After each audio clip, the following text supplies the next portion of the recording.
सुप्रभात छात्रों, आज मैं तुम लोगों को एक नया पाठ पढ़ाने जा रही हूँ जिसका शीर्षक है खेल। खेल लेखक जैनेंद्र कुमार के द्वारा लिखा गया है।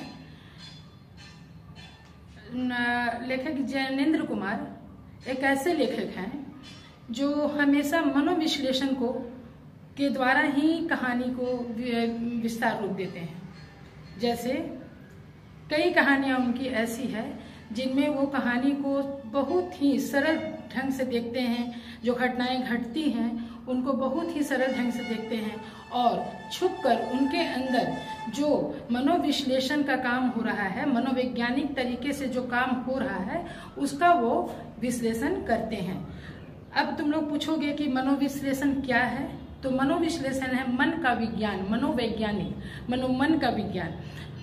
जैनेंद्र कुमार हमेशा बच्चों के मन का विज्ञान पढ़ते हैं और उसी पर कहानी लिखते हैं। ये उनकी एक कला है। इसी के नाम से वो प्रेमचंद के बाद बहुत ही ज़्यादा प्रसिद्ध हो गए, क्योंकि वो लोगों के मन की बात को समझते थे और कहानियाँ लिखते थे। तो जो खेल कहानी तुम्हारे पाठ्य पुस्तक में दी गई है, उस कहानी में लेखक दो बच्चों के बीच हो रहे खेल का मनोविश्लेषण किए हैं। ठीक है। इस कहानी में एक लड़की है, उसका नाम है सुरबाला, और दूसरा एक लड़का है जिसका नाम है मनोहर। लड़की है सो अपने पैर पर बालू रखकर पैर को बालू के अंदर रखकर उसमें एक भाड़ बना रही है, एक स्तूप एक मंदिर की तरह बना रही है, घर की तरह बना रही है, भाड़ बना रही है। और लड़का जो है वो बह रहा है पानी में वह एक डंडा ले लिया है और डंडा लेकर खेल रहा है। यहाँ अगर देखा जाए तो बच्चे हैं, बालक हैं, बालिका है, दोनों अपने अपने तरीके से खेल रहे हैं। ठीक है। लेकिन लेखक इनके अंदर मनोविश्लेषण को निखारे हैं। मनोविश्लेषण को निखारे हैं। कैसे निखारे हैं? मनोविज्ञान क्या चल रहा है उसके अंदर। लड़की जो है वो बालू से खेल रही है, लड़का जो है सो बालू में पानी में लकड़ी मार रहा है। लेकिन लड़की के अंदर बात चल रही है, लड़की के मनोदशा को वो समझ रहे हैं। देखो छात्रों, यहाँ पर दो तरह की बात होती है, लड़का का मनोविज्ञान और लड़की की मनोविज्ञान। लड़का का जो मनोविज्ञान है वो थोड़ा लड़की के मनोविज्ञान से पूरी तरह स्वतंत्र रूप रहता है। और लड़की जो है सो सौंदर्य के प्रति आकर्षित होती है। वो समझती है कि मेरा घर होगा, हमारे आने वाले पीढ़ी कैसे होंगे, घर में क्या होगा, ये सब लड़कियां सोचती हैं।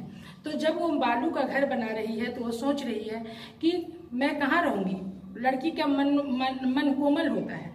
वो बालू का घर बना रही है और सोच रही है कि मनोहर को हम इसके ऊपर में रखेंगे, उसका मनोहर जो है वो घर के ऊपर में रहेगा। लेकिन तुरंत उसके मन में आती है बात कि जब मनोहर ऊपर में रहेगा तो उसको गर्मी लगेगी, उसको हम ऊपर नहीं रखेंगे। मनोहर को गर्मी लगने लगेगी, मनोहर इतना ये कैसे रहेगा।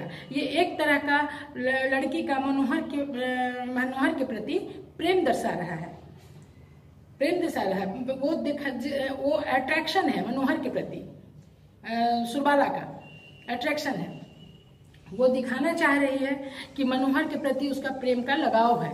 बच्चा छोटा है, लेकिन मनोविज्ञान ये कहता है कि बच्चा छोटा हो या बड़ा हो, लेकिन एक आकर्षण एक दूसरे के प्रति रहता है। तो वो लड़की बोल रही है कि कैसे मनोहर ऊपर में रहेगा, उसका तो पाँव जल जाएगा। वो उसके लिए वो ऊपर में उसको नहीं रहने देगी, और इसके लिए वो सोचती है क्या कि हम उसको नीचे ही रखेंगे। लेकिन नीचे में तो पत्ता रहेगा, पत्ता में मनोहर कैसे रहेगा। और फिर तरह तरह की बातें उसके मन में आने लगती है कि मनोहर के प्रति उसका लगाव उसको खींचने लगता है। मनोहर जो है दूसरी तरफ पानी को बार बार काट रहा है, लेकिन पानी तो कट नहीं रहा है, वो तो पानी से अपना खेल रहा है। सुरबाला चाहती है कि मोहन उसकी ओर आए, देखे कि उसका घर कैसा बना हुआ है। बाद में उसको लगता है कि इस घर के ऊपर में से जब पत्ता झोंका जाएगा भाड़ में तो धुआं कहाँ से निकलेगा, तो बहुत गर्मी लगेगी। तो वो एक सीख लाती है एक डंडा की तरह, सींग की तरह लाती है और उसको ऊपर में खोस देती है और फिर मनोहर को बोलती है कि मनोहर आओ, देखो हम कितना सुंदर घर बनाए हैं। ये घर जो है कि स्वर्ग से भी, अगर पूछे कि स्वर्ग से भी अच्छा क्या है तो मैं तो कहूंगी कि ये घर है। लड़की के मन में ये बात चल रहा है कि ये स्वर्ग से भी अच्छा है ये घर जो मेरा बना हुआ है, जिसमें केवल सुरबाला रहना चाहती है मनोहर के साथ। और वो जो उसमें दिखा रहा है कि मनोहर के पास हो जाती है और चाहती है कि मनोहर आए और उस घर को देखे, लेकिन मनोहर आता है और उस घर में एक लात मार देता है और उसका घर टूट जाता है, उसका घर टूट जाता है। अब लेखक के मन की ये बात है, लेखक के मन की बात है कि वो उसका घर टूट गया और उसके सपनों का संसार उजड़ गया। बच्चा तो अपना बाल्य रूप में खेल रहा है।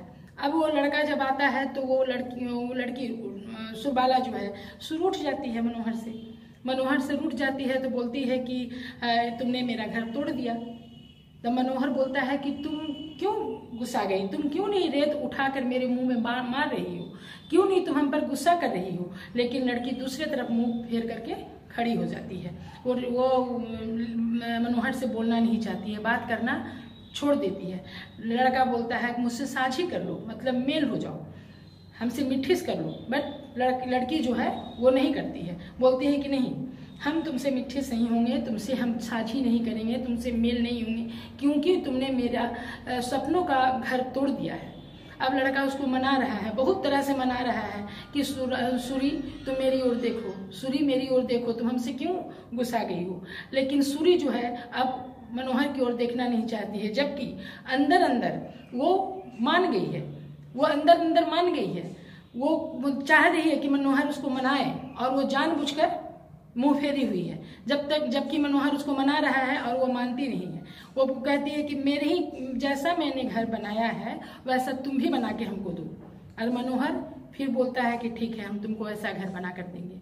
और वो अपना पैर बालू में रखता है और बालू से पूरा घर बनाता है। और जो लड़की है वो आती है, जब मनोहर उसको दिखाता है कि देखो तुम्हारे लिए मैंने घर बना लिया है, तो आकर बोलती है कि कहाँ बनाए हो, तुम तो इसके अंदर सीख डाले ही नहीं हो, धुआं कहाँ से निकलेगा।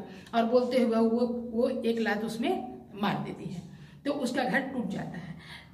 इस तरह से लेखक ये दिखलाना देखना चाहते हैं कि बालक और बालिका के बीच के अंदर के अट्रैक्शन को देखे हैं और ये कहानी खेल एक तुम लोगों के सामने प्रस्तुत की है। धन्यवाद। अब देखो, ये क्वेश्चन दिया गया है कि गंगा के तट पर दो बच्चे क्या क्या कर रहे थे, क्या खेल रहे थे। भाड़ बनाते हुए सुरबाला क्या क्या सोच रही थी। रूठी सुरबाला को मनाने के लिए मनोहर ने क्या प्रस्ताव रखा। इसे तुम्हें एक फाइल में तैयार कर लेना है और इसे असाइनमेंट में, मतलब अपने क्लास टीचर को नहीं भेजना है, इसका एक फाइल तैयार करके अपने रख लेना है। जब स्कूल खुलेगा तब ये कॉपी चेक होगी, इसे टीचर्स के पास नहीं भेजना है, इसको अपने फाइल में तैयार करना है। ठीक है, धन्यवाद। कितने मिनट का हो जी? आ गए थे।